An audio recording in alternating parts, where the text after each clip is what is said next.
Welcome to the next installment of our Aussie Author Month romance vodcasts. For the next little while, we're going to talk about the different genres of, the different subgenres of romance and the amazing Aussie authors who write within those subgenres.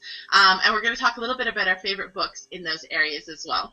Today we're talking erotic romance, and I'm afraid it's going to be a little bit visually less interesting than our other vodcasts, mainly because the vast majority of the erotic romance that I read is now digital first or e-published, which means that I don't have any books to hold up and show covers of.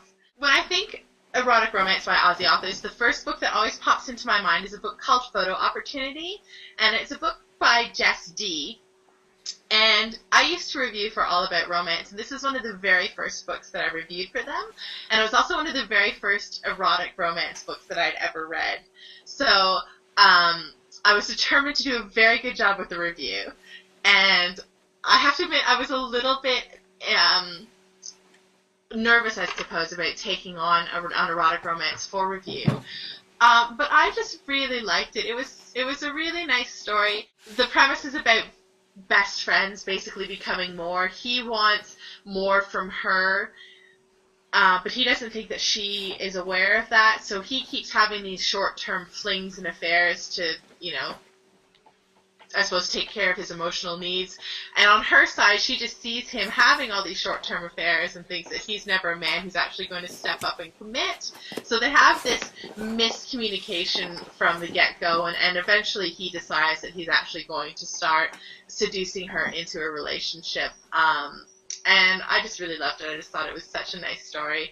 And I really, really love especially erotic romance, because there's a lot of erotic romance out there that really focuses only on the sexual relationship. I really love when an erotic romance has that kind of emotional depth, and having friends moving towards being lovers. There's a lot of emotional intensity in there, and it really helps with the erotic section of the story to make it more meaningful and more powerful for me. So I read that one. It didn't quite work as well for me, but what I loved about it was that the sex was not fantastical. Like, it was erotic, it was explicit, but it wasn't, like you didn't feel exhausted after you read the sex scenes. I think that's true, actually, of a lot of Jess D's stories. She's really able to make almost the everyday erotic, which really works for me. I don't need a lot of gymnastics in my erotic romance. I still want that emotional depth. I still want to feel like the characters are connecting on more than just a sexual level. And also, I think I really prefer erotic romance that also can fall into contemporary romance. That's the sort of subgenre that works best for me when it comes to erotic romance. When it comes to paranormals, sometimes it can stray a little bit far into fantasies that I don't buy into as a reader, and then the erotic romance doesn't necessarily work as well for me in that area. Another author that I want to talk about is Lexi Cooper, and I really like her because I really like her heroines. When you want to talk kick-ass heroines, I think she does some really interesting things with her heroines, makes them really strong emotionally and physically, which is always nice to read. And one author that I've heard a lot about, and I've actually met a couple of times that I'm really interested in trying, is Rhiannon Cahill. I haven't read any of her books yet, but I've downloaded a couple onto my Kindle to try when I have a couple of spare reading days. I'm really interested to see what she can do as well. I know why you want to read her, because at every awards dinner we've ever been to, they're always the best table to be at. They're the loudest, the funnest, the tipsiest. You just want to see if the books are just as much fun as the authors. So my first book is by Anne Somerville. It's called Remastering Journa, and it's actually not your conventional romance either. It's got a kind of science fiction-y setting, but the setting doesn't really play that big a part in the story. The protagonist is a man. It's a male-male romance, but actually the ending is kind of menage because he's got a wife, a very understanding wife. She would have to be very understanding.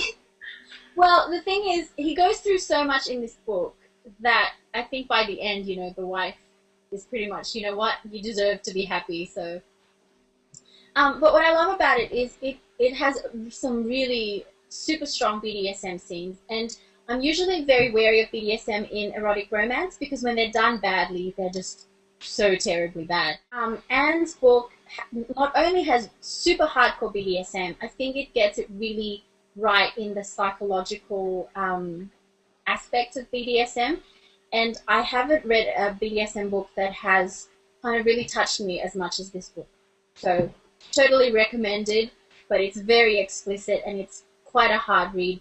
And then I've got a bunch of ebooks, so no more covers for me either. The first one I want to talk about is an ebook. I think it might be a novella, I'm not sure. It's called 3 Over Par by Catherine Brunette.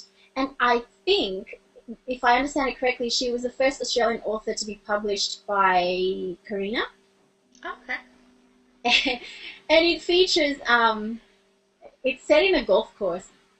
I'm going to confess, I haven't actually read the entire thing. I basically just skipped to all the rude bits because it's got threesomes, and when there are threesomes involved, I need to read the ending, and then I need to read all the scenes to make sure that I'm comfortable with all of them because when they're done badly, they're pretty bad as well. Then I've got Lexi Cooper, Jess D as well in my to be read pile. So the ones that I've got that I'm planning to read are part of the Bandicoot Cove series. I think a lot of them are threesome books, but I've kind of previewed them all, and the Jesty one is really interesting to me because I think it's the one where there's a threesome but it ends with just a couple. So I'm really interested to see how she handles that, and I'm always interested to read about the consequences of a threesome because I think that that's not often explored by erotica authors. Usually it's just kind of the fantasy of a threesome without the consequences. That is the last of our erotic romance. Next up, I think we might talk suspense.